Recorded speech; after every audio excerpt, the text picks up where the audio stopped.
কিশোরগঞ্জের এক বেয়াদব গত 2-3 দিন আগে বাংলাদেশে ওলামায়ে কেরামের যে নেতা নামের কলঙ্ক, চূড়ান্ত চরম বেয়াদব, ঘৃণ্য জঘন্য এক বেয়াদব ওলামায়ে কেরামকে আমাদেরকে 500 টাকার মৌলবি আমরা রাখি। এত বড় বেয়াদব, বুড়ো হয়ে গেছে, অথচ বেয়াদবের কথা শুনলে মনে হয় সে কোনদিন কোন আলেমের দিন তার মাথায় কোনদিন হাত বুলায় নাই। বলছে যে আমাদের দেশে মা বোনদেরকে আবেদন করছে, তোমরা হুজুরদের বাচ্চা পেটে নিও না। অত বাচ্চা নয়, তোর বাবার বিয়ে যদি কোন আলেমের দিন না পারাইতো তো তুই তোর মায়ের ঘর থেকে কেমনে আসবি? তুই তোর মায়ের ঘরে আসবি কেমনে? তোর বাবার বিয়ে তোর কোন আব্বাই পড়াইছে? কোন না কোন আলেমের দিন পড়াইছে। এত বড় কথা বললি কেন? খবিস মানে আখবাস, খবিস বলেছে কোন মা বোন যেন কোন আলেমকে পেটে না ধরে, কোন আলেমের বাচ্চা যেন পেটে না ধরে। সে আবেদন করছে বাংলাদেশ। আফসোসের ব্যাপার, সে প্রমাণ করুক, প্রমাণ করুক যে তার মা বাবার বিয়ে কে পড়াইবে। তোর মা বাবার বিয়ে কে পড়াইবে? রাস্তায় তো পড়াইছে কোন না কোন মসজিদের ইমাম সাহেব, কোন না কোন আলেমে দ্বীন তো পড়াইছে। ওই আলেমে দ্বীন বিবাহ করার কারণেই তো তোর মা বাবার বিবাহ সম্পর্ক বৈধ হয়েছে। তারপর হতে না তুই অনমল আছে না, হেমান আছে না। এই জন্য ভাইয়া এটা জরুরি বিষয়।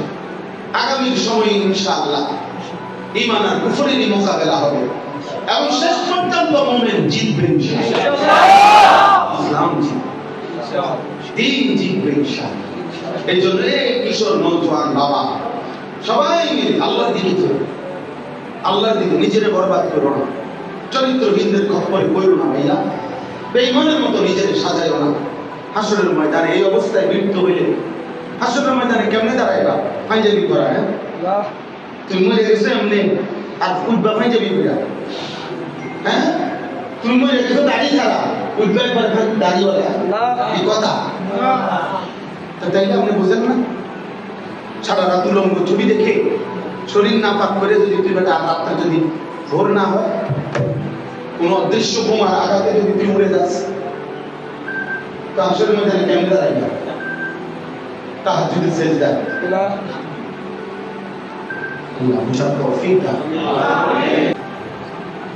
কোরআনুল কারীমের মধ্যে আছে আল্লাহ তাআলা বলেন ওয়ারাব্বুকা ইয়াখলুকু মা ইয়াশাউ ওয়া ইয়াখতার।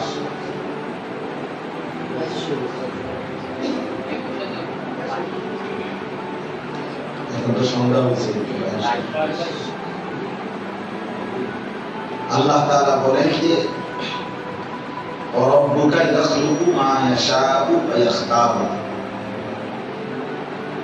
আল্লাহ তাআলাই যা ইচ্ছে করেন সৃষ্টি করেন এবং তিনি বাছাই করেন, আলাদাভাবে নির্বাচিত করেন, বিশেষভাবে মর্যাদাবান করেন, বৈশিষ্ট্যমণ্ডিত করেন। কোন ব্যক্তি, কোন স্থান, কোন সময়, কোন জায়গা, কোন মুহূর্ত, এইসব কিছু আল্লাহ তাআলাই বিশেষ আল্লাহর ইচ্ছে মতো সম্মানিত করে, মহিমান্বিত করে। শুক্রবার মর্যাদাবান, এটা আল্লাহ তাআলা করছে। শবে বরাত মর্যাদাপূর্ণ রাত, এটা আল্লাহ তাআলাই করেছেন। শবে কদর মর্যাদাপূর্ণ রাত, এটা আল্লাহ তাআলাই করছে। রমজান মাস মর্যাদাপূর্ণ মাস, যেটা আল্লাহ তাআলা করছে। কাবা ঘর মর্যাদাপূর্ণ স্থান, যেটা আল্লাহ তাআলাই নির্ধারণ করছে। মসজিদে হারাম মর্যাদাপূর্ণ মসজিদ, আল্লাহ তাআলাই নির্ধারণ করছে। তাইলে আল্লাহ তাআলাই স্থান, ব্যক্তি, সময় ইত্যাদিকে আল্লাহ তাআলা তার ইচ্ছে মতো বাছাই করেন, বিশেষ কোন সম্মান মর্যাদা ইজ্জত দান করেন। সমস্ত আম্বিয়া আলাইহিস সালাম নবীগণ আল্লাহ তাআলাই নির্ধারণ করেছেন। আল্লাহু ইয়াসতাফি মিনাল মালাইকাতি রুসুলান ওয়া মিনান নাস। আল্লাহ তাআলা বলেন যে আল্লাহ তাআলাই মানুষের মধ্য থেকে এবং জিনদের ফেরেশতাদের মধ্য থেকে রাসূল নির্বাচিত করেন। অর্থাৎ কে কে রাসূল হবে, নবী হবে, এটা বাস্তবিকতে আল্লাহ তাআলাই নির্ধারণ করেছেন। কোরআনুল কারীমের মধ্যে আছে সুম্মা আওরাসনাল কিতাবাল্লাযীনা ইসতাফাইনা মিন ইবাদিনা। আমার রাসূলের পরে যুগে যুগে কারা কোরআনুল কারীমের উত্তরাধিকার হবে, সেই হাফেজ আলেম যাদের সিনার মধ্যে আল্লাহর কোরআন থাকবে, আল্লাহ বলেন এদেরকে আমি আল্লাহই যুগে যুগে বাছাই করে থাকি। ইসতাফাইনা, আল্লাহ বলেন আমি বাছাই করেছি। ইয়াসতাফি, আল্লাহ বাছাই করেন। কোরআনুল কারীমের মধ্যে আছে আল্লাহু আ'লামু হাইসু ইয়াজআলু রিসালাতাহু। আল্লাহ তাআলাই সর্বাধিক ভালো জানেন তিনি তার রিসালাত মানে কাকে রাসূল বানান। তাইলে স্থান, ব্যক্তি, সময়, মাস, বছর, সপ্তাহ, এই সব কিছু যেখানে যেটা দাম, এটা আল্লাহ তাআলার ফয়সালা। তো আল্লাহ তাআলা এই পৃথিবীবাসীর জন্য পৃথিবী সৃষ্টির শুরু থেকে আসমান জমিন সৃষ্টির সূচনা থেকে 12টি মাস আল্লাহ তাআলা নির্ধারণ করেছেন। এই যে আমরা যে 12 মাস বলি, 12 মাসের বছর গুনি, এটা আল্লাহ তাআলা নির্ধারণ। এজন্য বাংলাতে হিসাব করলেও 12 মাস, ইংরেজিতে হিসাব করলেও 12 মাস, আরবিতে 12 মাস, আর অন্যান্য কোন ক্যালেন্ডার থাকলেও সেগুলো 12 মাস। তবে 12 মাসে যে গুনতে হবে 12 মাস, এর ভিত্তিতে এই ধারণা, এই সিদ্ধান্ত, এই 12 এই শব্দটি নির্ধারণ আল্লাহ করেছে। এই কথাটাই আল্লাহ তাআলা এখানে বলেছেন ইন্না ইদ্দাতাশ শুহুরি ইনদাল্লাহি 12 শাহরান। মাসসমূহের গণনা নিশ্চয় আল্লাহ তাআলার নিকটে 12টি। 12 মানে 12 মাস। এটা আল্লাহ তাআলা ফয়সালা করেছেন। কখন থেকে? ফি কিতাবিল্লাহ, আল্লাহ তাআলা তার তাকদীরের মধ্যে এভাবেই লিখছেন যে মাস হবে 12টি। আর এটা এই পৃথিবীতে চালু করছেন কখন থেকে? ইয়াউমা খালাকাস সামাওয়াতি ওয়াল আরদ, আসমান জমিন সৃষ্টির সূচনা থেকে। যেদিন থেকে পৃথিবী আসমান জমিন শুরু, সময় শুরু, তো সেই থেকেই 12 মাস শুরু। ধীরে ধীরে 12 মাস নির্ধারণ হয়েছে। এমন কিছু এই হাতে ধরে মোবাইলের একটা সবচেয়ে বড় অভিশাপ হলো ওই দুর্ভাগা বদনসিব আর নিজে কিছু শোনে না। এই বদনসিব কিছু বুঝেও না। আপনার এই দুর্ভাগা এটা নিয়ে এত বেশি মনোযোগী থাকে যে তার নিজের জন্য সে কিছুই নিতে পারে না। সব সময় এটা নয়, অভিজ্ঞতা। এটা তুমি তার মোবাইল হাতে ধরে রাখলে, হাতে ধরে রেকর্ড করলে, হাতে ধরে ভিডিও করলে, ওয়াজ বয়ান, এই দুর্ভাগা আর কিছু বোঝায়। এই শুধু মানে সর্বোচ্চ যত্ন নিয়ে মোবাইলটার মধ্যে বলি এইটাই না, এটা একটা সুবিধা। আমার মোবাইলে ওয়াজ আছে। আমাদের দেশে আগে বলতো অনেক গ্রাম্য মানুষ কয় না যে এটা 2-4 হুজুর আমরা পকেটে দেয়, এরকম বহু হুজুর আমরা কি পকেটে এইরকম। এইটা এক ধরনের বাজে নেশা ছাড়া আর কিছু। এইটা এক ধরনের মানসিকতা। এই যখন তখন যেখানে সেখানে যত্র তত্র যা পায় তার ছবি উঠানো এক ধরনের বিকৃত মানসিকতা ছাড়া, অসুস্থ মানসিকতা ছাড়া এর কোনো বৈজ্ঞানিক ভিত্তিও নেই, এর কোনো দার্শনিক কোনো যুক্তিও নেই। কোরআন সুন্নাত তো কোনো ন্যূনতম কিছু নাই, বাকি পৃথিবীর জাগতিক কোনো ব্যাখ্যাও নেই, কোনো কারণ এই নিজের চুল, নিজের শরীর, নিজের দেহ, বাহিরের মানুষের যখন যেটা ভালো গন্ধ, হাসি কান্না, পাগল সুস্থ অসুস্থ, গরু ছাগল যেটা পায়, কিছু বিকৃত মানুষের মানসিকতা হলো সারাক্ষণ চলে উঠে। এটা এক ধরনের একদম অসুস্থ মানুষ। একজন মোমেন, কমপক্ষে একজন ফিকিরমান মানুষ, সে এত ফালতু কাজে সময় নষ্ট করে, একেবারে দুনিয়াবি ফিকিরও জানে।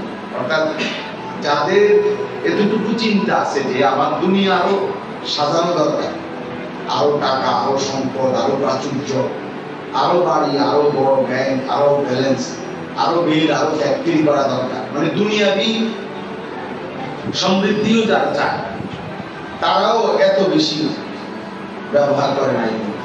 তারা বড় মোবাইল ব্যবহার আছে তাদের, সেটা তাদের নির্দিষ্ট প্রয়োজন ছাড়া, প্রয়োজনের কাজে ব্যবহার ছাড়া। আমাদের ছেলে পেলে যে অপ্রয়োজনীয় ফালতু মানুষের মতো সারাদিন রাত এটা নিয়ে ব্যস্ত আছে, এত পাগল ইউরোপিয়ানরা, বাস্তব সত্য। ইউরোপিয়ান যারা কাফের, মুসলিম, ইহুদি, খ্রিস্টান, এই বেঈমানরাও এত মাতাল, এরাও এত বেওকুফ, ওরা আরো অনেক বেশি কাজের প্রতি দায়িত্ব। হ্যাঁ, হোক তাদের এটা দুনিয়া, তারা দুনিয়া বুঝছে তো দুনিয়ায় খুব মন দিয়ে করতেছে। এটা খুব জরুরি বিষয়। এই জন্য প্রিয় ভাই, এটা খুব বোঝা উচিত। দিন রাত মেহনত করা যায়, পরিশ্রম করা যায়। হয় দুনিয়া আসবে, নয় আখিরাত আসবে। হয়তো দুনিয়ার কোনো লাভ হবে, আর নয়তো আখিরাতের কোনো কি হবে, লাভ হবে। একটা কিছুতে দেখতে হবে, কোনো কিছু নেই মালা ফায়দা ফিদ দুনিয়া ওয়াল আখিরাহ, যে কাজের কোনো দুনিয়াতেও ফায়দা নেই, আখিরাতেও ফায়দা নেই, এটা লাভ, এটা অনর্থক কথা, অনর্থক কাজ। একটা মানুষের পাঞ্জাবি সিলাইয়া গাও দিছে, সে গাওটা গায়ে দিয়া ফেলছে, অলরেডি সেলাই করা, আপনি এটার মধ্যে আলাপ জুড়াই দিলেন, এর কি কাপড় পরে, কি করে, তা ফানি কত বিড়াল হয়েছে, 260, 210 টাকা করে সিলাইয়া বেছে। আপনি কোন বের করে দিয়েছে 260 করে, আমারে বলেন না কেউটা করে কয় গছ লাগবে, আমি থাম দরকার থামে নেই, এই সুযোগ এবার হেগে আর দুই বেলা তুই দাম আসবে চাই, তুই করতে এই লাগলো, অথচ পাঞ্জাবি এটা গায়ে দিয়ে 2 মাস সেটা আমি এটার দাম লইয়া, এটা মূল্যায়ন লইয়া কি অর্থ? তাহলে এই কথাটা বাহ্যিক দৃষ্টিতে দুনিয়ারও কোনো ফায়দা নাই, আখিরাতেরও কোনো কি নাই, ফায়দা নাই। এটা লাভ, বেহুদা কাজ। মুমিন লাভ করে না। কাজের প্রতি নিষ্ঠা, কর্তব্যের প্রতি নিষ্ঠাবান। আমি নিজে বলছি, মুফতি শফি রাহমাতুল্লাহ আলাইহি বলছেন যে কাজের প্রতি একনিষ্ঠতা, কর্মের প্রতি গভীর মনোযোগ, এটা যদি আল্লাহ তাআলা কোন কাফেরের মধ্যে দেখে, বেঈমানের মধ্যে যদি এটা পাওয়া যায়, তো ওই তাকেও আল্লাহ তাআলা তার ওই কাজের মধ্যে উন্নতি, ওই নিষ্ঠা। মুফতি শফি রাহমাতুল্লাহ নিষ্ঠা, একনিষ্ঠতা এত গুরুত্ব। এই জন্য গোটা পাশ্চাত্য, ইউরোপ তাদের দুনিয়াবি উন্নতির পিছনে তাদের রাত দিনের গভীর মনোযোগ, দুনিয়া সাধারণ উন্নতি। ফলে তারা এই লাইনে অনেক বেশি। এই যে আজকে ইসরায়েল যারা প্রতিনিয়ত মুসলমান ফিলিস্তিনিদেরকে মারছে, এদের জনসংখ্যা একদম অনেক, 1 কোটি না। ইসরায়েলের জনগোষ্ঠী 1 কোটি নয়, 1 কোটির চাইতে কম। আর আমাদের সারা বাংলাদেশে আমরা বললাম 18 থেকে 20 কোটি। নিখুঁত হিসাব করলে আরো হবে বেশি, সরকারি হিসাবে না এগুলা বলো। যাই হোক, ধরে নিলাম 18-20 কোটি, কিন্তু ওরা 1 কোটি নয়। কিন্তু ইসরায়েলের যে মূল শহর তেল আবিব, এই ইহুদিদের রাজধানী, ওইটা একবারে যে কোনো কেউ জানে, এটা একটা ঐতিহাসিক তথ্য যে এই তেল আবিব এটা এমন এক শহর বলা হয় নাকি যে শহরে কখনো রাত হয় না। এটা যে কোনো খবরে আপনার দেখলো, আপনি এটা সার্চ করলেও পাইবেন। এটা বৈশিষ্ট্য ইসরায়েলের এই প্রধান নগর তেল আবিবের বৈশিষ্ট্য হলো এটা এমন এক শহর যে শহরে কখনো রাত হয় না। মানে কি? মানে এনে সূর্য ডুবে না, রাত হয় না। মানে অর্থ হলো এটা এমন একটি শহর যে শহরে কখনোই এমন কোনো টাইম নাই যে টাইমে পুরা শহরের সমস্ত কর্মস্থল, অফিস, আদালত, কাজ কর্ম সব একসাথে এই মুহূর্তে বন্ধ। যে যেমন রাত 10টার পরে বা 12টার পরে সকাল 4টা পর্যন্ত কমপক্ষে মনে করেন এইটুকু টাইম ঢাকা শহর বা একটা শহর যে অধিকাংশ 98%, 99% কর্মক্ষেত্র বন্ধ, ঠিক না? কমপক্ষে 6 ঘন্টা, কমপক্ষে 8 ঘন্টা। মানে এই সময় কোনো কি নেই, অফিস, আদালত, ব্যাংক ব্যালেন্স, মিল, ফ্যাক্টরি চালু নেই। হ্যাঁ, বিচ্ছিন্ন কিছু থাকতে পারে। তাহলে এই হিসাবে মানে এটা বুঝা যায় এখন রাত, এই কারণে এটা বন্ধ। তাদের ওই শহরে 24 ঘন্টা বাই রোটেশন এভাবে কাজ হয়। অফিস আদালতের নিয়ম নিজাম কাজ করবে যে রাত 2টা দিনের 2টা বরাবর একদম সেম। ওই রাত 2টা তো দিনের 2টায়, রাত 12টা তো দিনের 12টার মতো সমান তালে কাজ চলে বাই রোটেশন। এই পরিমাণ মেহনত করে, এই পরিমাণ পরিশ্রম তারা করে। এই কারণে বলে যে তাদের ওই শহরে কখনো রাত হয় না, সারাক্ষণই কি করে কাজ করে। ফলে এই 1 কোটির চাইতে কম মানুষ আজকে সারা পৃথিবী, এই সারা পৃথিবীতে যদি 800 কোটি মানুষ হয়, কথার কথা আরো কম হোক এসব ধরে নিলাম, 800 কোটি মানুষ যদি হয় আর এরা যদি 1 কোটি হয়, তাহলে বাকি মানুষ কত? 799 কোটি। এই 799 কোটি মানুষকে যারা যন্ত্রণা দিতেছে, কষ্ট দিতেছে, 799 কোটি মানুষের বিরুদ্ধে ষড়যন্ত্র করে 24 ঘন্টা, তারাই 1 কোটি। তাদের যন্ত্রণা থেকে, তাদের ষড়যন্ত্র থেকে, তাদের ফাঁদ থেকে মুসলমানও নিরাপদ না, খ্রিস্টানও নিরাপদ না, অন্য কোন জাত ধর্ম কিনা এরা সবাইকে তপস করা এবং সবার পিছনে ছড়ি ঘুরা, আঙ্গুল ঘুরা। পৃথিবীর যেখানে যাওয়া হয় তার পিছনে তাদের হাত। যেখানে যত বিশৃঙ্খলা, যেই কোনো ছোট বড় দেশে যত রকমের বিশৃঙ্খলা, এর মধ্যে তাদের এত সাংঘাতিক, এত ভয়ঙ্কর, জঘন্য। তো আমার বলার উদ্দেশ্য হলো তাদের একটা মন্দ দিক, কিন্তু তারা পরিশ্রম, বুঝলেন না কথা? পরিশ্রম। কিন্তু আমাদের হালাত হলো, আমাদের অবস্থা হলো, আমাদের সংখ্যাগরিষ্ঠ এবং মূল সন্তান যারা, অর্থাৎ কিশোর যুবক, যেটা হলো মূল কর্মের টাইম, পরিশ্রমের টাইম, পড়ার টাইম, গায়ে গতরে খাটনের টাইম, এরা হইল সংখ্যাগরিষ্ঠ অকর্মণ্য অপরাধী। এদের জীবনের কোনো লক্ষ্য নাই, উদ্দেশ্য নাই। একজন বাবা কষ্ট করে হয়তো বিদেশ করতেছে, এই একজন বাবার বিদেশের উপার্জনের উপরে সংসারের 6টা অপদার্থ মোবাইল টিপে আর খায়, ঘুমায়, আর ওই বেচারা ঘাম ব্যয় হয়ে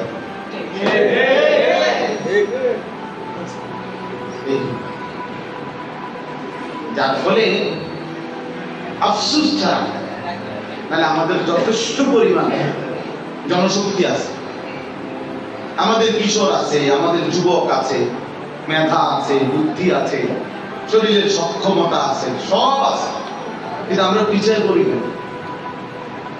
পিছানো কেন? আগাইতে পারি না কেন?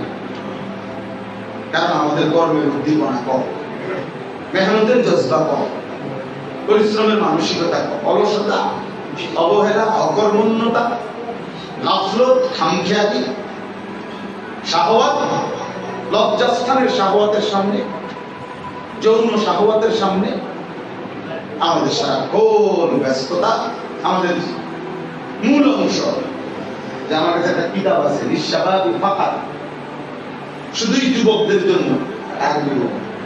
তো এখানে লেখা আছে যে যুবক শুনো, তোমার বয়স হইল, তোমার হায়াত হইল বাইনা দুফাইন। আল্লাহ তাআলা কোরআন কারীমের মধ্যে বলছে যুবকের বয়সটা হইল দুই দুর্বলতার মাঝের সময়। অর্থাৎ যুবক তুমি, তোমার বয়সটা দুই পাশেই দুর্বলতা। এক পাশে হলো শিশুকাল, সেটাও দুর্বলতার সময়, আরেক পাশে হলো বৃদ্ধকাল, ওইটাও দুর্বলতার সময়। মাঝখানে সক্ষমতার সময়টাই হলো তোমার কাজের কাজ করা, মেহনত করা, পরিশ্রম করা, এই সময়টাই হলো তোমার, এই দায়িত্বটাই তোমার। গড়া, সাজানো পৃথিবীকে, দিনকে, ধর্মকে, এটা তোমারই দায়িত্ব।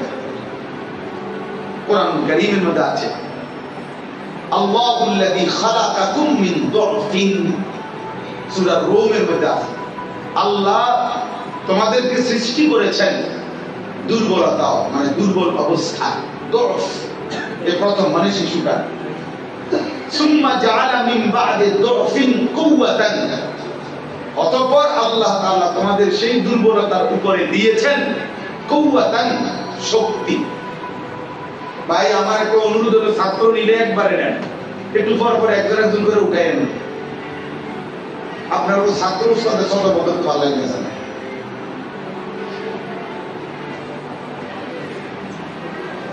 উঠাউটি করবেন না কেউ, একদম উঠাউটি করবেন না। এটা কোনো 3 ঘন্টার জন্য বসছি না, বসছি অল্প একটু টাইম। আমি আপনারও চাইতে বেশি গরিব দিকে তাকাই দিচ্ছি। আলহামদুলিল্লাহ, আমি তো ভাবছি হবেই না, যেই বৃষ্টি নামছে। এরপরও ওরে বললাম যে জিগাও মৌলানা আব্দুল কাইয়ুম সাহেব আইতাম না যাইবা যে ঘুমাইতাম। এরপর হে বলতে পারে আব্দুল যাইতে বলছেন, যা যাইতে। তাইলে আল্লাহ তাআলা বলতেছেন সুম্মা জাআলা মিন বা'দি দুফিন কুওয়াতান, অতঃপর আল্লাহই তোমাদের সেই দুর্বলতার উপরে দিলেন কুওয়াতান, মানে কি তার মানে দুর্বল। সুম্মা জাআলা মিন বা'দি কুওয়াতিন দুফান ওয়া শাইবা, এই পুনরায় আবার সেই শক্তিতে ফিরিয়ে দিলেন দুর্বলতা এবং বৃদ্ধ অবস্থা। তাহলে আশ-শাবাবু বাইনা দুফাইন, যুবক হলো দুই দুর্বলতা,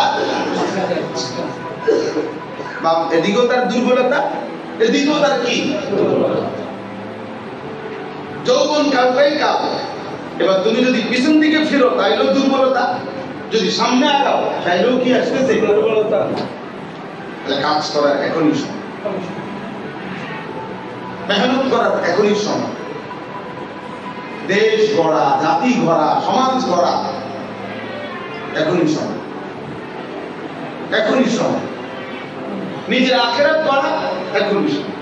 আল্লাহ নবী সাল্লাল্লাহু আলাইহি ওয়াসাল্লাম বলেছেন শাবুন নাশআ ফি ইবাদাতিল্লাহ, যে যুবক তার যৌবনকাল আল্লাহর ইবাদতে কাটাইছে, বেড়ে উঠছে, ইবাদতের মাধ্যমে যে তার যৌবনটা বেড়ে উঠছে, আল্লাহ তাআলা তাকে আল্লাহর আরশের নিচে ছায়া দেন। সুবহানাল্লাহ, আরশের নিচে ছায়া দেন। এজন্য প্রিয় ছেলেরা বুঝতে শিখো, একজনই বুঝো, একজনই ভালো হবে, একজনই ভাবো, একজনই নিজের জন্য, দেশের জন্য, ইসলামের জন্য, দ্বীনের জন্য কিছু করো। হোক আমি একজন। আমাদের প্রিয় ভাই বর্তমান সময়ে উদীয়মান, আলহামদুলিল্লাহ অনেক সুন্দর বয়ান করে। আমগো পছন্দের আমার শায়েখ আরিফ বিল্লাহ হাকিমুন নফস আল্লামা মুফতি মুশতাকুর নবী কাসিম, আমার শায়েখেরও পছন্দের হযরত মাওলানা মুফতি ইউসুফ বিন ইকবাল। এই মাওলানা আমার এই বই দিয়েছে, এই বই 2-3 দিন আগে। আরো একটা বই দিয়েছে, আরো সুন্দর, শাবাবুন লা ইয়ানসাহুমুত তারিখ।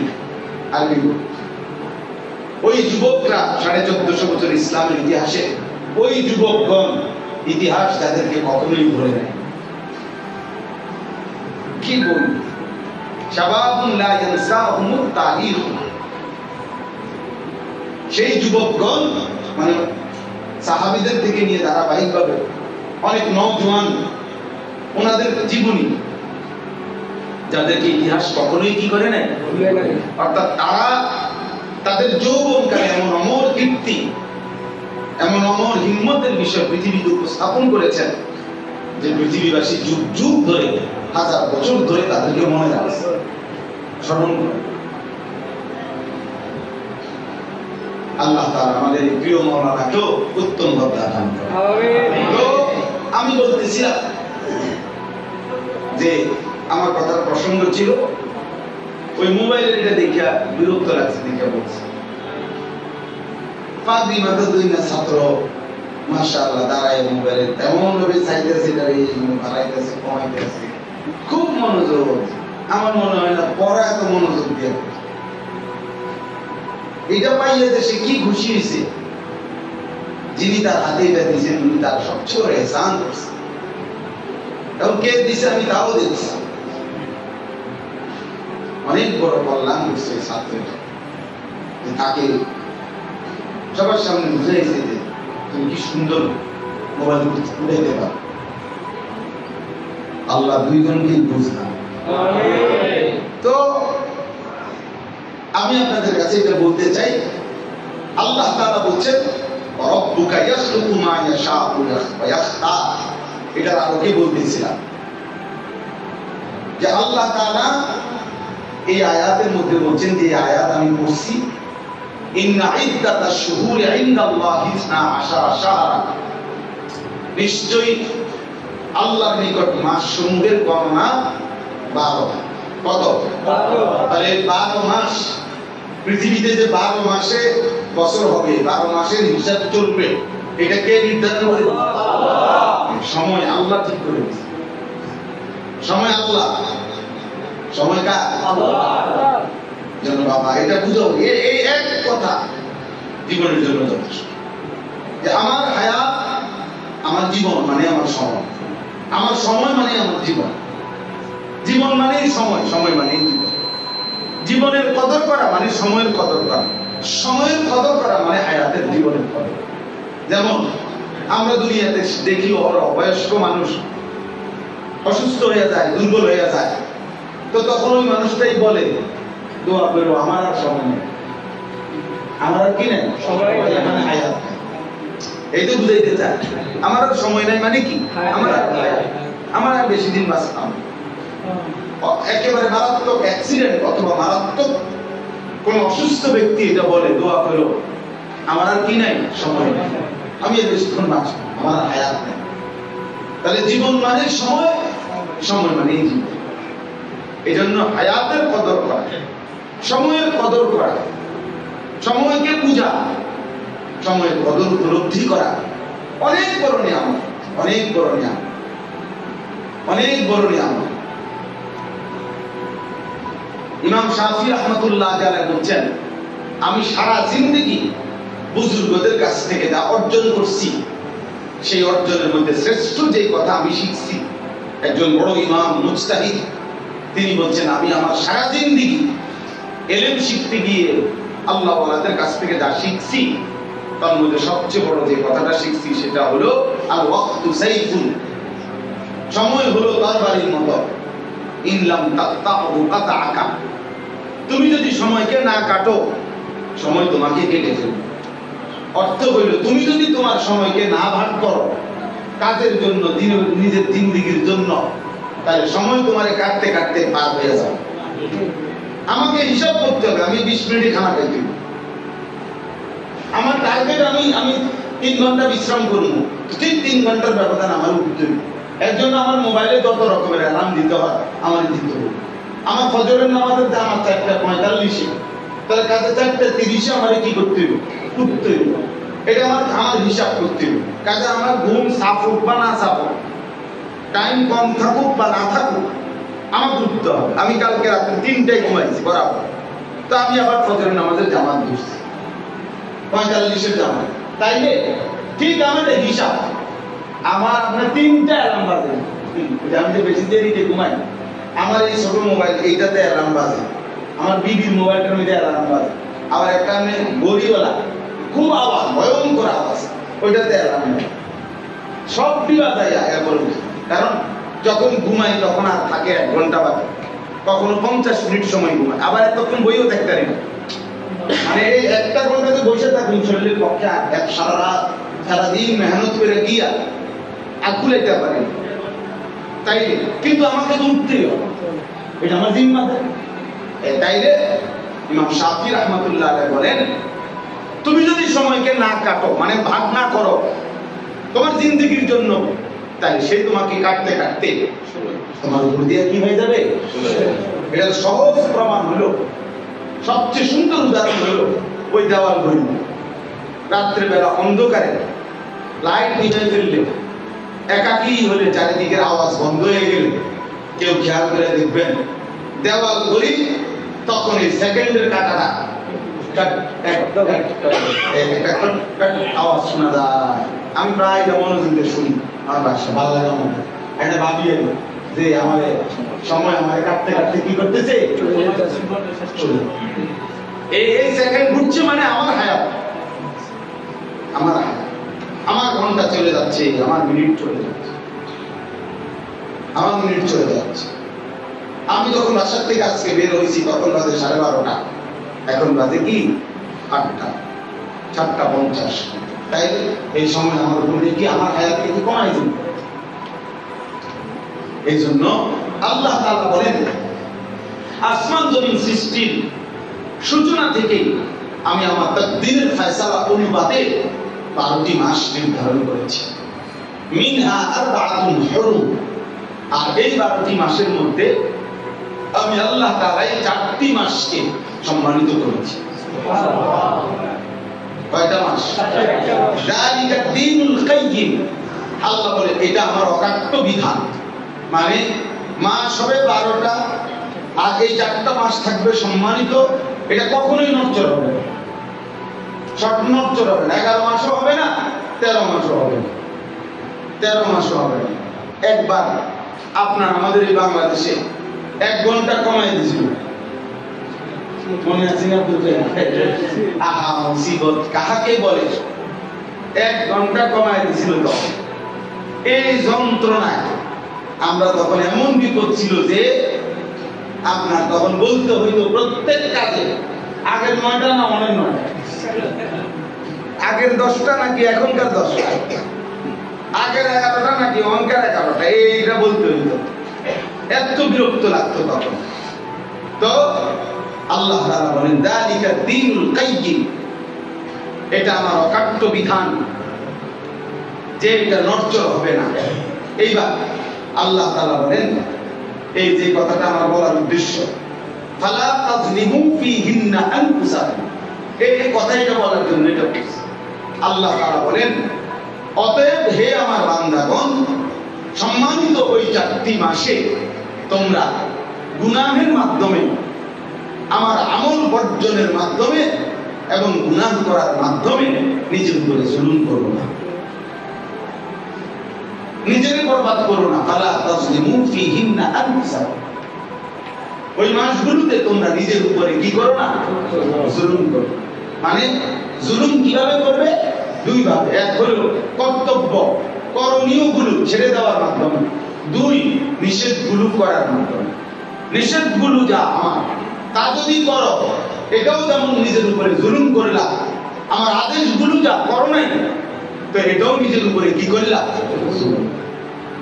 জুলুম করো। ফালা তাযলিমু ফীহিন্না আনফুসাকুম, তোমরা নিজের উপরে জুলুম করো। তাই এই 12টি মাস যেটা মুহররম থেকে শুরু হয়েছে, জিলহজ মাসে আইসা শেষ হয়, এই 12টি মাস আল্লাহ তাআলার পক্ষ থেকে নির্ধারণ করা। আর ওই 4টা মাস সম্মানিত মাস। তো সেই 4টা মাস কোন 4টা মাস, এটা নবীজি সাল্লাল্লাহু আলাইহি ওয়াসাল্লাম স্পষ্টভাবে হাদিসের মধ্যে তিনি বলে দিয়েছেন। নবী সাল্লাল্লাহু আলাইহি ওয়াসাল্লাম হচ্ছে তালাতুন মুতাওয়ালিয়াত, 3টি মাস হচ্ছে ধারাবাহিকভাবে। নবীজি সাল্লাল্লাহু আলাইহি ওয়াসাল্লাম বলেছেন, এক নম্বর হলো যুলকাদা, যুলহজ্জা ওয়াল মুহররম, এই সিরিয়াল। এই এখন জিলকদ মাস শেষ হওয়ার পথে। ওই যে বল কত তারিখ, কত কইলা? 22। এই আজকে 22 জিলকদ। এরপরে যে মাস আসতেছে জিলহজ, এরপরের মাস হলো মুহররম। এই 3টা মাস সম্মানিত। আর আলাদা রজব মাস, যেটা রমজানের আগে 2 মাস, অর্থাৎ রমজানের আগের মাসের নাম শাবান, তার আগের মাসের নাম রজব মাস। তাহলে এই 4টি মাস হলো আল্লাহ তাআলা নবীজি সাল্লাল্লাহু আলাইহি ওয়াসাল্লাম ব্যাখ্যা করে দিয়েছেন যে এটা সম্মানিত মাস। আল্লাহ বলেন তোমরা এই মাসগুলোতে বিশেষভাবে, সারা বছর তো আছুই হুকুম, আবারও বলছি বান্দা, এই পবিত্র সম্মানিত মাসগুলোতে গুনাহের মাধ্যমে নিজের উপরে জুলুম করো না। আমার আদেশ, আমার কর্তব্য কাজ তোমার ছেড়ে দেওয়ার মাধ্যমে নিজের উপরে জুলুম করো। একটা জরুরি কথা মনে রাখতে হবে, আল্লাহ তাআলার প্রতিটি আদেশ পালন না করা নিজের উপরে জুলুম করা। আল্লাহ তাআলার প্রতিটি নিষেধ আমি কিংবা আপনি করা, এটা নিজের উপরে জুলুম করা। জুলুম বলা হয় ওয়াদউ শাইই ফি গায়রি মাহাল্লিহি। জুলুম কাকে বলে? যে জিনিস যেখানে রাখার কথা, যে জিনিস যেখানে থাকার কথা, সেটাকে ওইখানে না রাখা, অন্যত্র রাখা, এটাই জুলুম। এটাই কি? ওয়াদউ শাইই ফি গায়রি মাহাল্লিহি, ভিন্ন জায়গায় যেখানে রাখা। তা আমি একজন আল্লাহর গোলাম, তা আমার জিন্দেগি থাকার কথা ছিল আল্লাহর হুকুমের অনুপাতে করা। তিনি করতে বলছেন আমি করব, তিনি নিষেধ করেছেন আমি ছাড়বো, এটাই তো আমার পরিচয়। ওই যে আমরা কিতাবের মধ্যে পড়ছি, বহু বুজুর্গানে দ্বীনের আমলে আগের পূর্বে এমন কৃতদাস ছিল, এমন আল্লাহওয়ালা। পূর্ববর্তী জামানায় চাকর, গোলাম, কৃতদাস ছিল এত বড় দিনদার, এত বড় দিনদার যে সে কৃতদাসকে কোন আল্লাহওয়ালা বাজার থেকে কিনছে, গোলাম কিনে জিজ্ঞাসা করছে তোমার নাম কি? বলছে গোলামের আবার কোনো নাম কি? মনিব তাকে যে নামে ডাকে সেটাই গোলামের নাম। তুমি কি খাইতে পছন্দ করো? তো বলছে গোলামের আবার পছন্দ কি? মনিব তাকে যা খাইতে দেয় সেটাই গোলামের খাবার। তুমি কি করতে পছন্দ করো? বলছে না, গোলামের আবার ব্যক্তিগত পোশাক কি, পছন্দ কি? মনিব তাকে যা পড়তে দেয় এটাই তার গোলামের কি পছন্দ। তখন ওই বুজুর্গ চিৎকার করে কাঁদছে আর বলছে, হায়, এক কৃতদাস মহান আল্লাহকে যে পরিমাণ চিনছে, বা কমপক্ষে মনিবকে যে পরিমাণ চিনছে, আমি যদি আমার মনিবকে এই পরিমাণ চিনতাম কত না ভালো হতো, কত না ভালো হতো, কত না উত্তম হইতো। আজকে তোমরা যে কয়েকজন যুবক আছো, প্রিয় ভাই, তোমরাও তোমাদের উপরে সুস্থ সময়, সকল টাইম এখন তোমাদের ফুললি ব্রেন এখন সাপ আছে, তোমরা এখন সুস্থ সবল স্বাভাবিক, বুড়াও না, অসলও না, পঙ্গুও না, মাতালও না, পাগলও না, তারছিলাও না, প্রতিবন্ধীও না। তাই সর্বদিকে সুস্থ থাকার পরেও একটুর আকল, একটুর দিমাগ যাদের নাই, যে আমার আল্লাহ মানে কি করতে বলছে, আমার রাসূল সাল্লাল্লাহু আলাইহি ওয়াসাল্লাম আমাকে কি করতে বলেছেন, এটা যা বুঝে না, একটুর বিবেক যার নাই, তার মতো অপদার্থ আর কেউ হইতে পারে না, আর কেউ হইতে পারে না। এটা নিজের উপরে নিজেকে নিজে ছোট করা ছাড়া, যে আমি এমন একজন যুবক যার কোনো আকল বলতে নেই, বিবেক বোধ বুদ্ধি বিবেচনা বলতেও কিছু নেই। নাই তো আমি তো এখন এই মুহূর্তে তো দুর্বল না। আজকে যদি 90 বছরের বুড়া মানুষ হইতো, যে ডান দিকে যাইতে গিয়ে বাম দিকে জায়গা, সামনে গেলে পিচ্ছায় পড়ে যায়, শরীর চলে না, দাম চলে না, তাহলে একটা ভিন্ন কথা ছিল। তোমাদের সমস্যা কি ভাই? নামাজ পড়তে তোমাদের অসুবিধা কি? আমার এই কোমরের এই পিঠে, এই বাম দিকে কোমরের এই সাইডটা 24 ঘন্টা ব্যথা করে, একের ফুল টাইম সারাক্ষণ ব্যথা করে। আমি ইন্ডিয়াতেও, দিল্লিতে ডাক্তার দেখাইছি, অনেক টাকার ওষুধ খাইছি, খাই, কিন্তু এটা সারাক্ষণ ব্যথা করে। তাইলে এটা এখন 40 বছরের পর থেকে, যেদিন থেকে আমার 41 বছর শুরু হয়েছে, ওই সময় থেকে আমার কোমর ব্যথা শুরু হয়েছে। আমার স্পষ্ট হিসাব আছে, 40 বছরের পর থেকে 41 বছর, 1-1.5 বছরের মাথায় চশমা পড়তে হয়েছে, ছোট্ট লেখাটা কম দেখি। কিন্তু এর আগে ক্লান্তি কাকে বলে, দুর্বলতা বলতে কি, অলসতা বলতে কি, আমি এটা তেমন একটা বুঝতাম না। আমি কত সময় বলছি যে আমি টানা 4.5 ঘন্টা 4 ঘন্টা এক টানা বয়ান করে গেছি, এখন এক শব্দ আসতে বলি না। আমাদের আল্লামা মামুনুল হক দামাত বারাকাতুহুম, যিনি বাঘের গর্জন দেন, উনি যেমন সব কথাই দেখেন না, জোরে বলেন আল্লাহ তাআলার ইচ্ছা, দয়া, এটা মালিকের ইচ্ছা ছাড়া সম্ভব না, আল্লাহ ফজল ছাড়া সম্ভব না।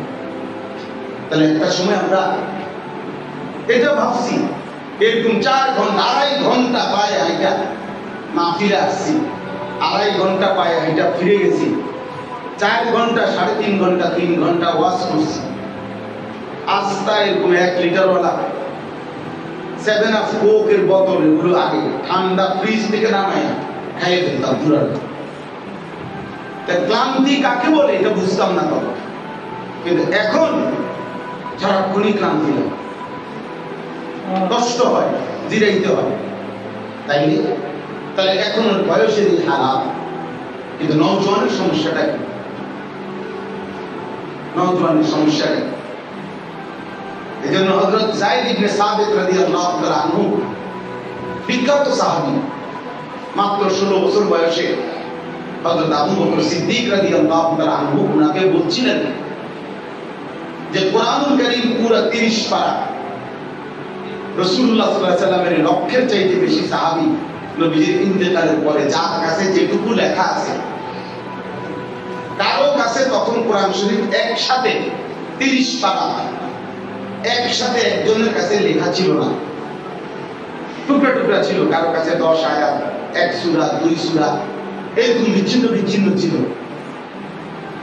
তো আবু বকর সিদ্দিক রাদিয়াল্লাহু তাআলা আনহু খেলাফত আমলে উনি এই 16 বছর বয়স্ক এই সাহাবী যায়েদ, ওনাকে দায়িত্ব দিয়েছে এই সমস্ত সাহাবীদের থেকে যার কাছে কোরআন শরীফের যত সংকলন আছে, যেটুকু আছে, সব একত্র করবা, সবগুলোকে যাচাই বাছাই করবা, এরপরে 30 পারা কোরআন একসাথে করবা।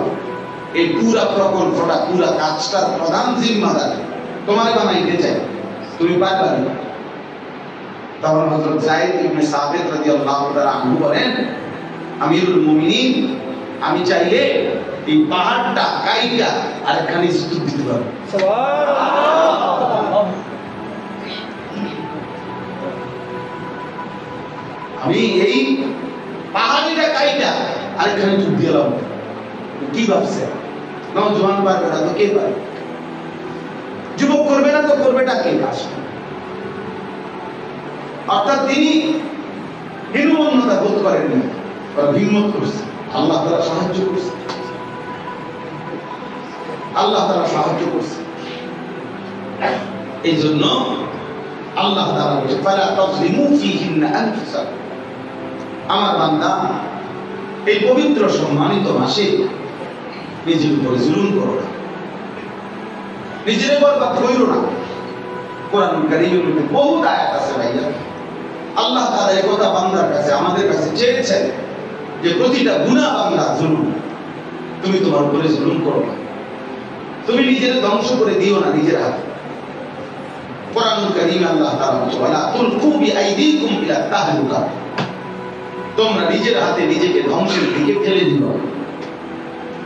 ইয়া আইয়ুহাল্লাযীনা আমানু আলাইকুম আনফুসাকুম, হে মুমিন ঈমানদার তোমরা প্রত্যেকেই নিজেকে মজবুতভাবে আঁকড়িয়ে ধরো। আল্লাহ বলেন লা ইয়াদুররুকুম মান দাল্লা ইযা তাদাইতুম, আল্লাহ বলে তুমি যদি হেদায়েতের উপরে উঠতে পারো, ঈমান আমলের উপরে, কলিজার মধ্যে যদি আল্লাহর মহব্বত রাসূলের ভালোবাসা ঢুকাইতে পারো, সেজদার মজা যদি তুমি একবার পাও, আল্লাহকে ডাকার স্বাদ যদি একবার পাও, কোরআন পড়বার, আল্লাহর জিকির করা, আল্লাহর হুকুম মানবা, তো আল্লাহ বলছে এবার গোটা দুনিয়া মিলেও আর কেউ তোমাকে পথভ্রষ্ট করতে পারবে না। সারা পৃথিবী ল্যাংড়া হয়ে না আসুক, আমার সমস্যা কি? এতে বুঝে না এতে না আসুক, আমার কি? আমি তো মুমিন, আমি তো মুসলমান। খ্রিস্টান সেনাপতি একজন কিশোর নওজোয়ান সাহাবীকে বন্দী করে যুদ্ধে তার সুন্দরী মেয়ে দিয়ে 3 দিন আমরা উর্দু কিতাবে পড়ছিলাম, চেষ্টা করছে 17-18 বছরের নওজোয়ান সাহাবী যুদ্ধবন্দী তার সুন্দরী মেয়েকে দিয়ে অপকর্ম করাইতে আলাদা রুমে আটকায় দিচ্ছে, মেয়েকে সেই রুমে একাকি দিছে। 3 দিন পরে সেই মেয়ে বলছে তার বাবাকে ইন্নাহু হাজারুন আম শাজার, এই যুবক হয়তো পাথর নয়তো কোনো গাছ, এ মানুষ লা ইয়ালতাফিতু ইলাইয়া মাররাতান, এই যুবক বাবা একবারের জন্য আমার দিকে ফিরেও তাকায় না। লা ইয়াদুররুকুম মান দাল্লা ইযা তাদাইতুম, নবী সাল্লাল্লাহু আলাইহি ওয়াসাল্লাম বলেন ইয়া শাবাব কুরাইশ গুদ্দু আবসারাকুম ওয়াহসানু ফুরুজাকুম, নবীজি বলছে হে কুরাইশের যুবকগণ তোমাদের চোখ নিচের দিকে নামাও, লজ্জাস্থানের হেফাজত করো। রাসূলুল্লাহ সাল্লাল্লাহু আলাইহি ওয়াসাল্লাম বলেন মান ইয়াদমান লি মা বাইনা লাহইহি ওয়া মা বাইনা রিজলাইহি আদমান লাহুল জান্নাহ, যে তার দুইটা জিনিস ঠিক রাখবে, এই দায়িত্ব নিবে, আমি রাসূল তার জান্নাত বুঝায় দেব, এই দায়িত্ব নিবে। দুই চোয়ালের মাঝের জায়গা মানে গা, মুখ মানে জবান, যে তার জবানকে সুন্দর রাখবে। দুই রানের মাঝখানের জায়গা লজ্জাস্থান, যে তার লজ্জাস্থানকে হেফাজত রাখবে। নবীজি বলেন যে তার জবানকে হেফাজত করবে, যে তার লজ্জাস্থানকে হেফাজত করবে, আমি রাসূল তার জান্নাতের জামিন। আদমান লাহুল জান্নাহ, জন্য গুনাহ ছেড়ে দাও, আমিও আপনি। এখন এই আয়াত বলার উদ্দেশ্য কি? এই আয়াত বলার উদ্দেশ্য হলো খুব দ্রুত গতিতে আমাদের সামনে যে মাস আসতেছে সেটা জিলহজ মাস, আর এই জিলহজ মাস আল্লাহ তাআলা সম্মানিত 4টি মাসের একটি অন্যতম মাস, সেটা আমাদের সামনে আসতেছে এবং এটাও চলতেছে জিলকদ। এর মধ্যে এই জিলকদ এবং জিলহজ মাসের মধ্যে জিলহজ মাসের প্রথম 10 দিন, পহেলা জিলহজ থেকে 10ই জিলহজ পর্যন্ত, এই 10 দিন, এই 10টা রাত 10টা দিন সবচেয়ে সম্মানিত, সবচেয়ে ফজিলত, এটা আমাদের সামনে আসতেছে। স্বাভাবিক হিসাবে কয় তারিখ পড়বে? তারিখ হিসাব করো, স্বাভাবিকভাবে যদি হিসাব করো, এখন পহেলা জিলহজ আমাদের বাংলাদেশে কোন তারিখ?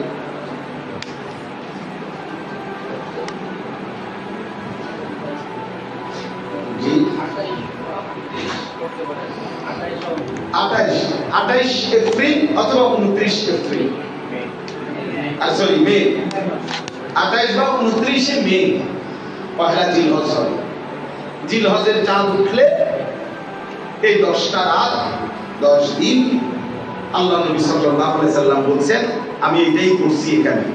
নবীজি সাল্লাল্লাহু আলাইহি সাল্লাম বলেন এই 10 রাত এখানে যে সম্মানিত মাসের বিশেষ এই 10টা দিন 10টা রাত নবীজি সাল্লাল্লাহু আলাইহি সাল্লাম বলেন মা মিন আমালিন মা মিন আইয়ামিন আল আমালুস সালিহু ফিহা আহাব্বু ইলা আল্লাহ মিন হাযিহি আল আইয়াম يعني ايام العشر আল্লাহ তাআলা নবী সাল্লাল্লাহু আলাইহি সাল্লাম বলেন আল্লাহ তাআলার নিকট যতগুলো দিন আছে সমস্ত দিনের মধ্যে এই 10টি দিন আহাব্বু ইলা আল্লাহ সবচেয়ে প্রিয় সবচেয়ে ভালোবাসা সবচেয়ে পছন্দ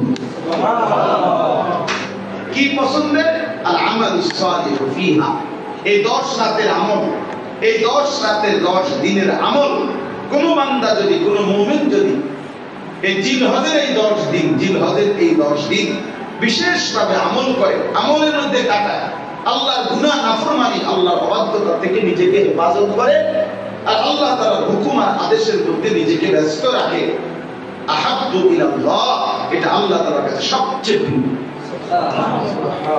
এই সময় এই 10 দিন তো সাহাবীরা জিজ্ঞেস করছে আজীব প্রশ্ন করছে قالوا يا رسول الله ولا الجهاد في سبيل الله হে আল্লাহর রাসূল এই 10 দিনের আমল এই 10 দিন গুনাহ থেকে বাঁচা আর এই 10 দিন আমলের কাটানো এটা কি আল্লাহর রাস্তায় জিহাদ ফি সাবিলিল্লাহ তার চাইতে দামি নবীজি বললেন ক্বালা ওয়ালাল জিহাদ ফি সাবিলিল্লাহ সুবহানাল্লাহ হ্যাঁ সাহাবীরা আল্লাহর রাস্তায় জিহাদের চাইতেও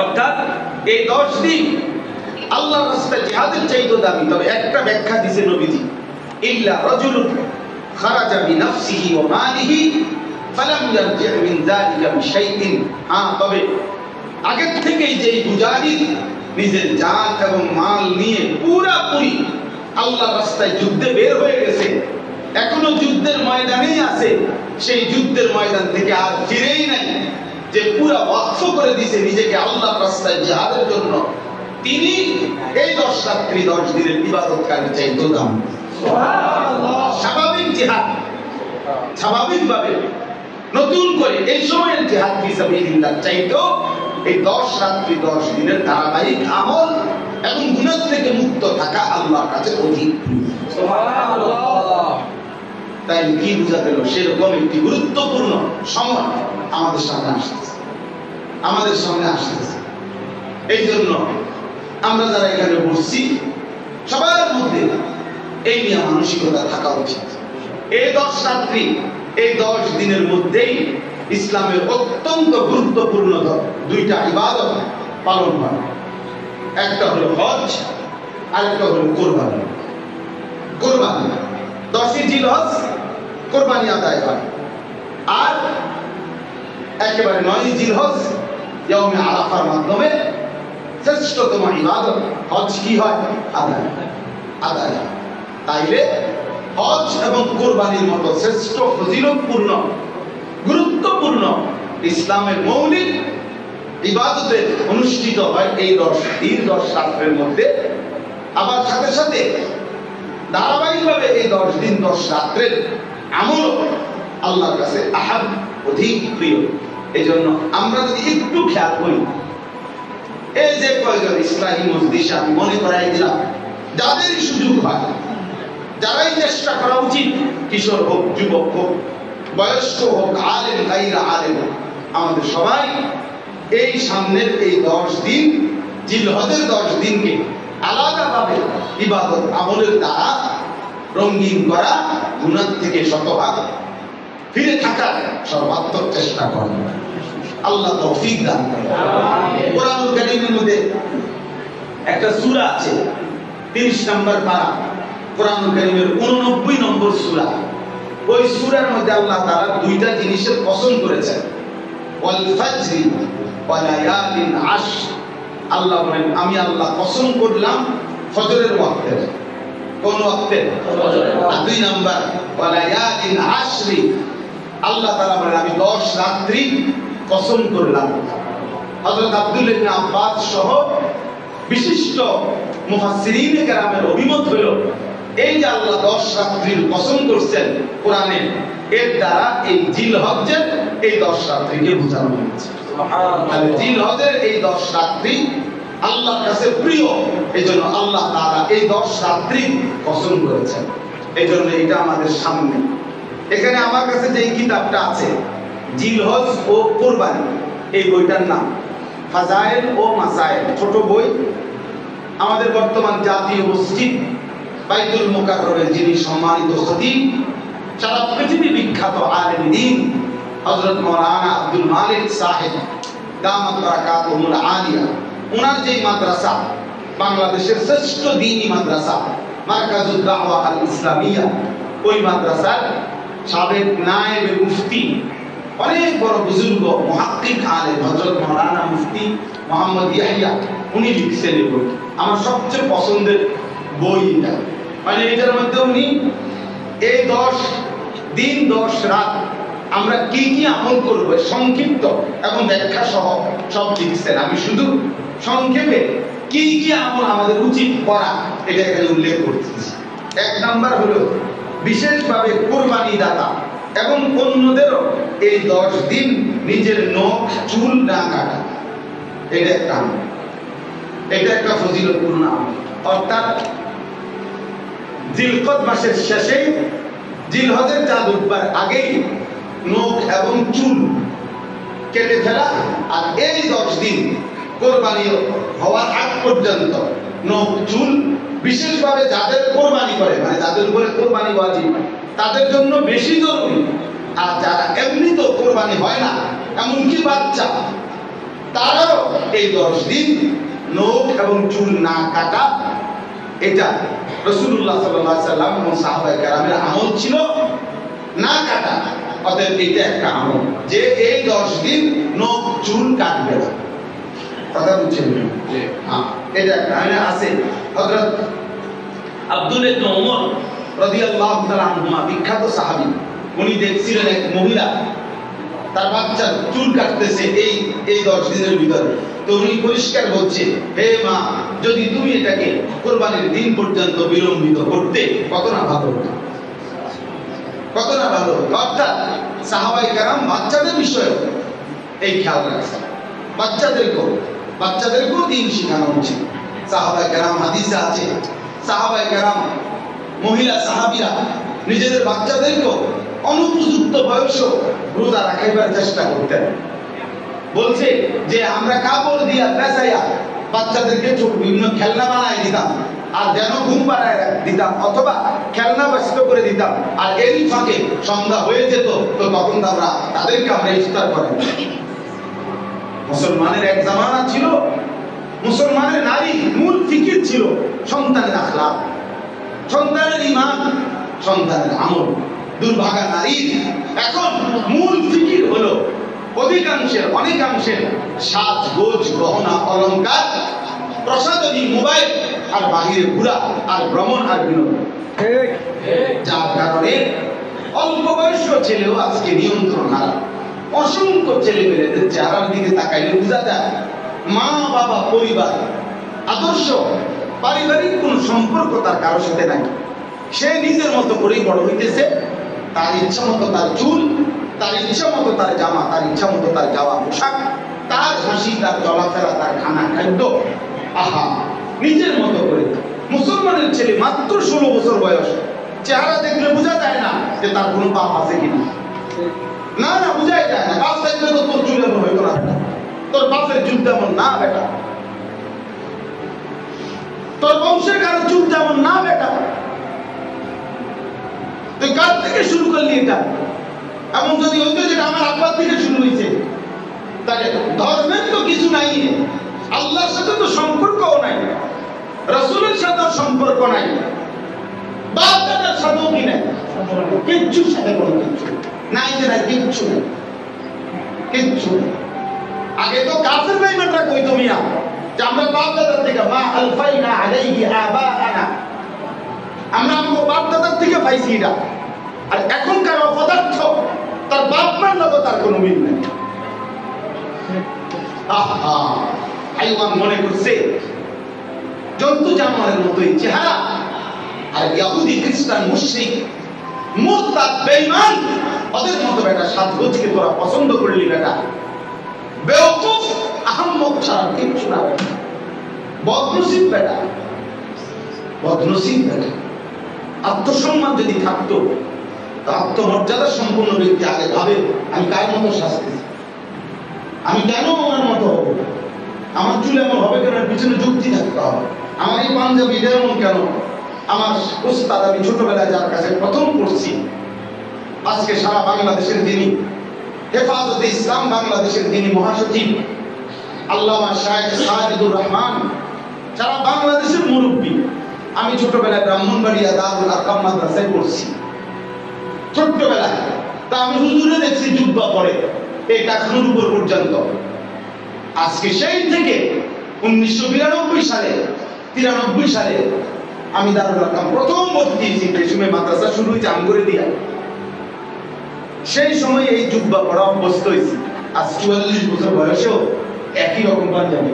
আপনি আমার কোনদিন দেখছেন ভিন্ন পাঞ্জাবি? তাই আমার একটা আদর্শ আছে। আমি কেন দাড়ি রাখছি? আমার রাসূল সাল্লাল্লাহু আলাইহি ওয়াসাল্লাম দাড়ি লম্বা করতে বলেছেন। আমি মুখ ছোট করলাম কেন? তো রাসূলুল্লাহ সাল্লাল্লাহু আলাইহি ওয়াসাল্লাম মুখ ছোট করতে বলেছেন। মুখ ছোট করতে হবে বলেন, ঠিক আছে? আজকে রাতে উঠে ঠিক করে নিচ্ছি। মুখ ছোট করা রাসূলুল্লাহ সাল্লাল্লাহু আলাইহি ওয়াসাল্লামের আদেশ।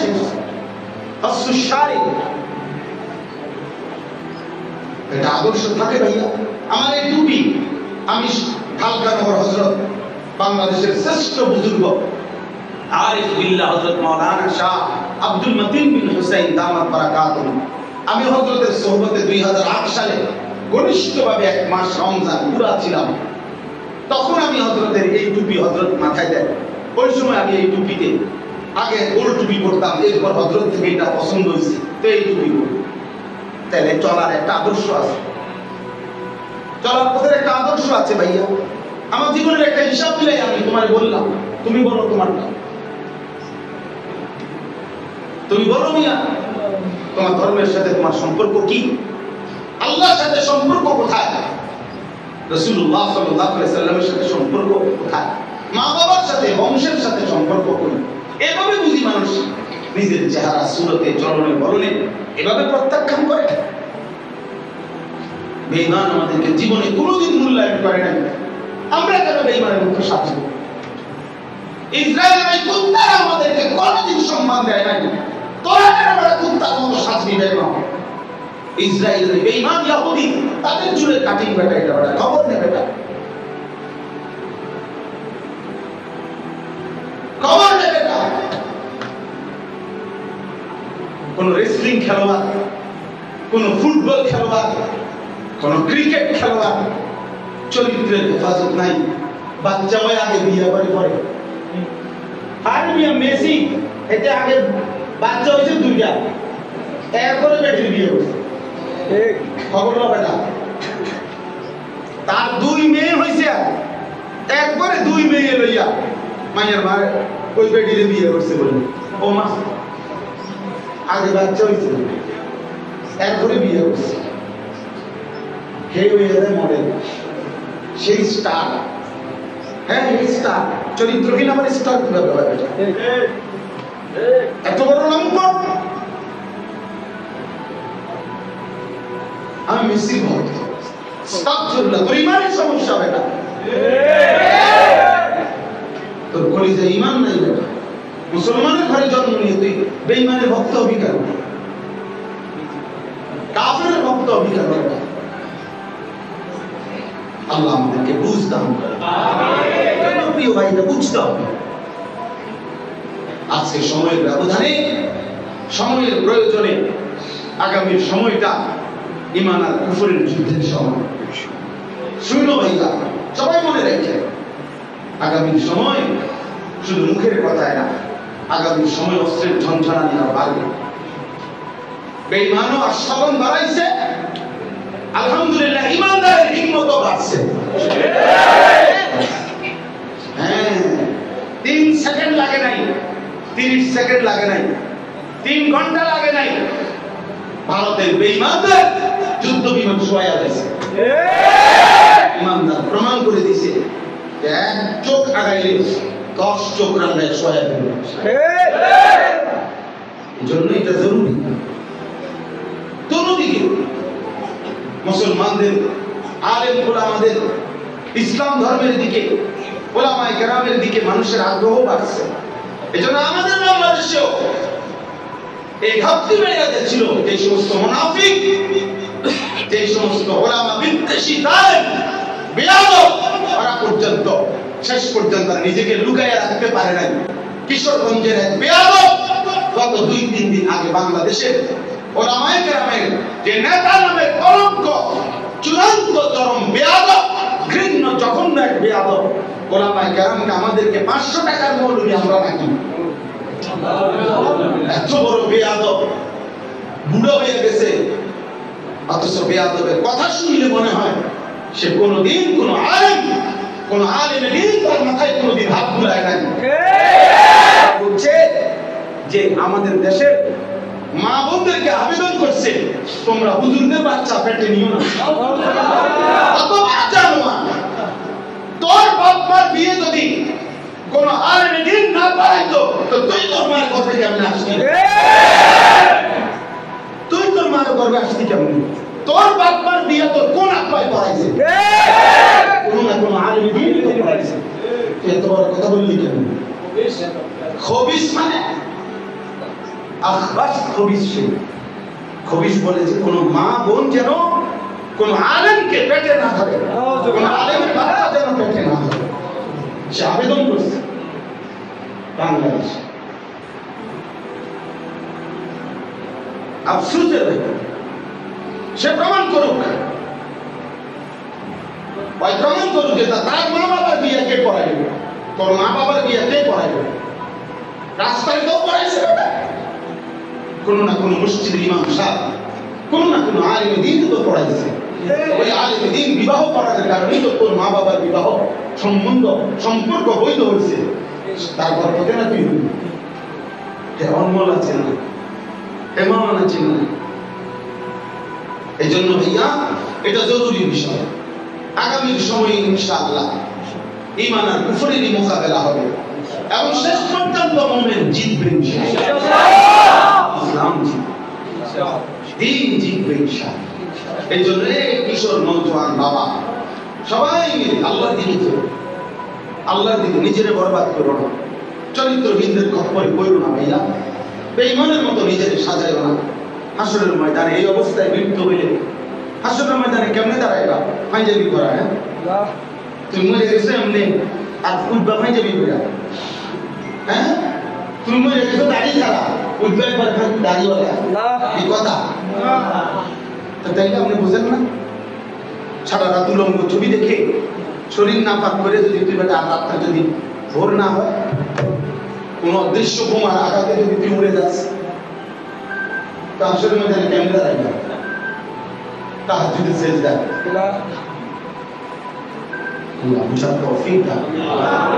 এটা আমাদের জন্য জরুরি। এই জন্য আমরা ইনশাআল্লাহ জিলহজ মাসের এই সময়টুকু সব আমাদের জিন্দেগি আমরা আল্লাহর হুকুমের উপরে আনবো ইনশাআল্লাহ। বাকিটা শুধু পড়ে শুনে নেন। 2 নাম্বার, রাত্রগুলোতে বেশি বেশি জিকির তাসবিহ পাঠ করা। 3 নাম্বার, প্রথম 9 দিন রোজা রাখা। জিলহজের প্রথম দিন থেকে কোরবানির আগের দিন পর্যন্ত 9 দিন রোজা রাখার চেষ্টা করা। প্রত্যেকটা রোজাতে এক বছরের নফল রোজার সওয়াব মিলবে। সুবহানাল্লাহ। 4 নাম্বার, আরাফার দিন অর্থাৎ কোরবানির আগের দিন 9 জিলহজ রোজা রাখা। এটা বিশেষ, অর্থাৎ কোরবানির আগের দিন বিশেষভাবে ওই দিন রোজা রাখার সর্বোচ্চ চেষ্টা করা। নবীজি সাল্লাল্লাহু আলাইহি ওয়াসাল্লাম বলেছেন, ওই দিনকার রোজায় আমি আল্লাহর কাছে আশাবাদী আইয়ুকাফিরা সানাতা আল্লাতী ক্বাবলাহু ওয়াস সানাতা আল্লাতী বা'দাহু। আল্লাহ তাআলা পিছনের এবং সামনের, এই সামনে এবং পিছনের 2 বছরের গুনাহ মাফ করবেন। সুবহানাল্লাহ। এজন্য তোমরা রাখো রোজা। সব ছেলে তোমরা রোজাই রাখো। তোমরা অনেক ছেলে পেলে মনে করো না আমরা কোরআন না আমলি, আমরা কি তোমরা আমলি কি তোমরা মোবাইল টিপা ভাই কেবল বেডি যাইবা আর তামসা করবে। তোমরাই তো আমল করবা। শরীরের স্বাস্থ্য সামর্থ্য যা, সেই তো কি করবে? 90 বছরের বয়স্ক মানুষটার উপরে কেমনে আমল চাপায় দাও? আমল তো করবেই, টাকার অংশ। আল্লাহ তৌফিক দান। রোজায় খুব উপকার, রোজায় খুব উপকার ভাইয়া। প্রতি সোমবারে রোজা রাখবো, দেখবে ইনশাআল্লাহ চরিত্র সুন্দর হবে, লজ্জাস্থানের চাহিদা কমবে, শাহওয়াত কমবে, নারীর প্রতি সারাক্ষণ আগ্রহ কমে আসবে, চরিত্রের হেফাজত। বৃহস্পতিবারে রোজা রাখা আল্লাহ নবী নববী ঔষধ, এটা প্রেসক্রিপশন। আল্লাহ নবী সাল্লাল্লাহু আলাইহি ওয়াসাল্লাম বলেন, নিশ্চয়ই রোজার মধ্যে নিজের যৌন শাহওয়াত, প্রবৃত্তি, যৌন চাহিদা দমনের কার্যকর প্রতিষেধক। আল্লাহ তৌফিক দান করুন। 5 নাম্বার তাকবীর তাশরীক পড়া। আল্লাহু আকবার, আল্লাহু আকবার, লা ইলাহা ইল্লাল্লাহ, আল্লাহু আকবার, আল্লাহু আকবার, ওয়া লিল্লাহিল হামদ।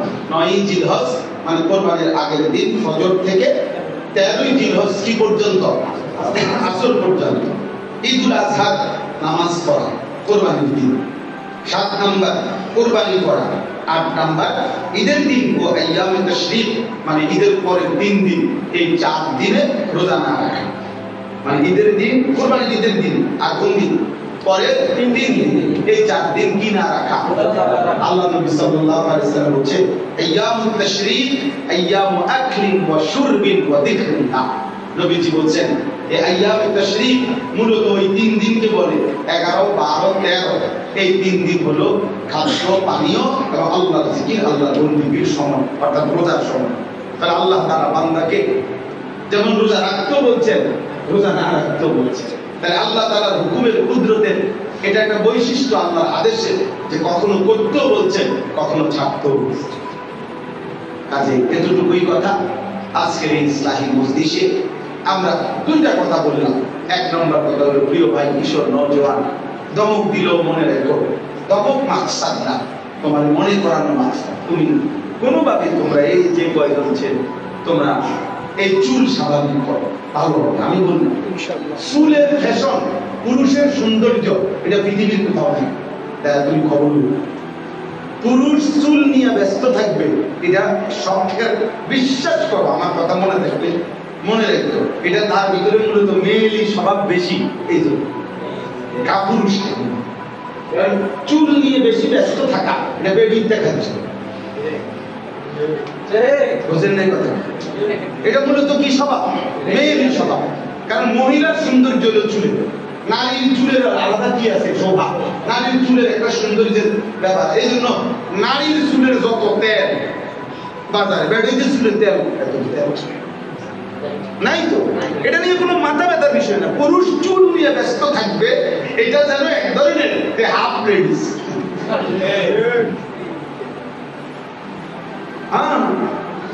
চুলের ফ্যাশন নিয়ে ব্যস্ত থাকবা কেন?